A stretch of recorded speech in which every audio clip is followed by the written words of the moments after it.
안녕하세요. 베드로의 선한 이웃 계신 영재 목사입니다. 11월 23일 월요일 오늘의 말씀 묵상 시간입니다. 오늘 우리에게 주신 말씀은요. 역대상 13장입니다. 9절과 10절을 읽고 말씀을 나누겠습니다. 기돈의 타작마당에 이르러서는 소들이 띠므로 웃사가 손을 펴서 궤를 붙들었더니 웃사가 손을 펴서 궤를 붙들므로 말미암아 여호와께서 진노하사 치심에 그가 거기 하나님 앞에서 죽으니라. 오늘의 말씀의 제목은요. 너무 유스트된 신앙생활입니다. 우리가 잘 아는 말씀 중에요. 하나님의 언약궤가 블레셋에 의해서 빼앗긴 말씀이 있죠. 엘리 제사장이 있었습니다. 그에게 두 아들 홈리와 비느하스가 있었는데요. 하나님의 언약궤를 앞세워서 블레셋과 전쟁을 치렀습니다. 그들의 생각에는요. 하나님의 언약궤가 있으면 승리할 줄 알았습니다. 그런데 참패를 당했습니다. 홈리와 비느하스도 전쟁에서 죽임을 당했습니다. 안타까웠던 것은요. 하나님의 언약궤가 블레셋에 의해서 빼앗긴 거였죠. 그 소식을 엘리 제사장이 듣고 의자에 앉아 있었던 그가 넘어져서 목뼈가 부러져서 죽었습니다. 제사장 가정에 정말 큰 비극이었습니다. 물론 하나님의 말씀에 성취이셨고요. 블레셋 입장에서는요. 하나님의 언약궤를 빼앗는 성취가 있었는데 오히려 그 하나님의 언약궤로 인해서 또 블레셋이 심판을 당합니다. 하나님께서 악한 종기 그 전염병을 내리셨습니다. 그래서 온 블레셋 지역에 그 전염병으로 인해서 고통을 당하게 되었습니다. 하나님께서 심판하시면 그 누구도 피할 수가 없지요. 그들은 이제 견딜 수 없어서 하나님의 언약궤를 내어주었고요. 그 하나님의 언약궤가 블레셋에서 아비나답의 집으로 옮겨졌습니다. 그래서 아비나답의 집에 오랫동안 하나님의 언약궤가 머물게 되었습니다. 다윗은요, 그것이 또 마음이 아주 힘들었습니다. 안타까웠죠. 하루속히 아비나답의 집에 있는 하나님의 언약궤를 예루살렘으로 옮기고자 했습니다. 그런데 하나님의 언약궤는 어떻게 옮겨져야 되죠? 하나님 말씀에는요. 레위 사람들로 인해서 그것도 고핫 자손들이 메고 가야 되었습니다. 하나님의 말씀은 그렇게 말씀합니다. 그런데요. 오늘 본문의 7절과 8절은 이렇게 말씀합니다. 하나님의 궤를 새 수레에 싣고 아비나답의 집에서 나오는데 우사와 아히오는 수레를 몰며 다윗과 이스라엘 온 무리는 하나님 앞에서 힘을 다하여 뛰놀며 노래하며 수금과 비파와 소고와 재금과 나팔로 연주하니라. 이 두 번째 부분은 잘한 거예요. 악기를 연주하며 찬양하며 기뻐하며 그렇게 언약궤 앞에서 했습니다. 그런데요. 정말 더 중요한 것이 빠졌습니다. 잘못됐습니다. 뭐였죠? 하나님의 말씀 순종입니다. 하나님의 말씀 순종하는 것이요. 우리 하나님께 기쁨을 드리는 거예요. 말씀 순종이 없이 다른 것 잘해도요. 잘하는 것이 아닙니다. 우리의 삶에는 오직 정말 잘하는 일, 하나님 말씀 순종이 있게 되길 바랍니다. 그 새 수레에 싣고 가다가 금방 읽었던 말씀이죠. 9절과 10절. 기돈 타작마당에 이르러서 소들이 띱니다. 그래서요. 웃사가 손을 펴서 궤를 붙들었더니 웃사가 죽임을 당했습니다. 우리 인간적인 생각으로는요. 하나님의 언약궤가 땅에 떨어지면 안 됐기 때문에 웃사는 잘한 부분이 있다라는 거예요. 그런데 그는 심판을 당했습니다. 하나님의 언약궤를 손으로 붙들었습니다. 그것도 마찬가지예요. 하나님 말씀에 불순종입니다. 자기의 생각입니다.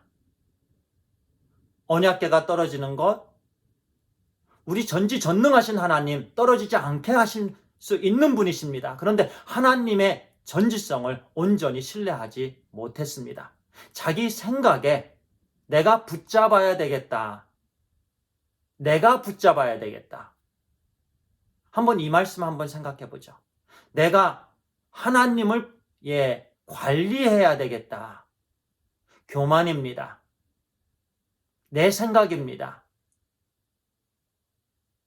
하나님이 기뻐하시는 부분은 말씀 순종입니다. 겸손함입니다. 그런데 우사는 자기 생각으로, 그런데 우사는 누구냐면 아비나답의 집안의 사람인데요.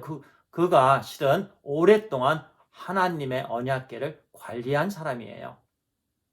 자, 오랫동안 신앙생활을 하면은요, 경건함이 무뎌집니다. 그냥 일상생활이 됩니다. 하나님께 향한 마음이 가벼워집니다. 그죠? 매너리즘에 빠지게 됩니다. 너무 유스트된 신앙생활의 그런 잘못된 부분으로, 그래서 실수하는 경우가 신앙생활 오래된 사람 많습니다. 자기 생각으로. 그 전에 저는요, 예수님을 만났을 때 이제 교회에 예배를 드리러 갈 때 아주 설레었어요. 경건한 마음이 들었고요. 교회에서 말을 할 때나 또 교회에서 뛰지도 못했습니다. 경박스러운 생각에 우리 하나님께서 싫어하실까봐. 그래서 차분히 이렇게 걸었고요. 말하는 것도 조심했고, 이런저런 행동도 조심하게 했습니다. 그런데 이제 신앙생활의 기간이 길어지면서요. 저도 모르게 우사처럼 제 스스로가 하나님을 관리한다, 아니면 예배를 관리한다, 이런 교만이 든다라는 거예요. 회개해야 될 부분입니다. 이 말씀에 입각해서 오늘 이 하나님 앞에 제가 또 온전히 회개하고요. 매너리즘에 빠지지 않게 해주세요. 너무 유스트된 잘못된 신앙생활로 빠지지 않게 해주세요. 오직 첫 신앙, 처음 주님을 만났을 때의 그 감격이 넘치게 해주세요. 그렇게 기도를 드립니다. 그리고 나서 또 말씀이 있는데요. 본문의 13절, 14절에 이제는 누가 나오냐면요, 오벳에돔이 나옵니다. 자, 보세요. 다윗이 궤를 옮겨 자기가 있는 다윗성으로 메어 드리지 못하고 그 대신 가드 사람 오벳에돔의 집으로 메어가니라. 하나님의 궤가 오벳에돔의 집에서 그의 가족과 함께 석 달을 있으니라. 여호와께서 오벳에돔의 집과 그 모든 소유에 복을 내리셨더라. 할렐루야. 3개월 그 집에 있었는데 오벳에돔의 집에 하나님께서 복을 내리셨습니다. 자, 오랫동안 아비나답의 집에 또 우사가 관리를 하게 되었고, 그런데요, 결국 결과는 아무리 오래됐어도 죽임을 당했습니다. 그런데 겨우 3개월 있었는데요, 오벳에돔은 복을 받았습니다. 오래됐는데 심판을 받았지만 얼마 되지 않았지만 복을 받았습니다.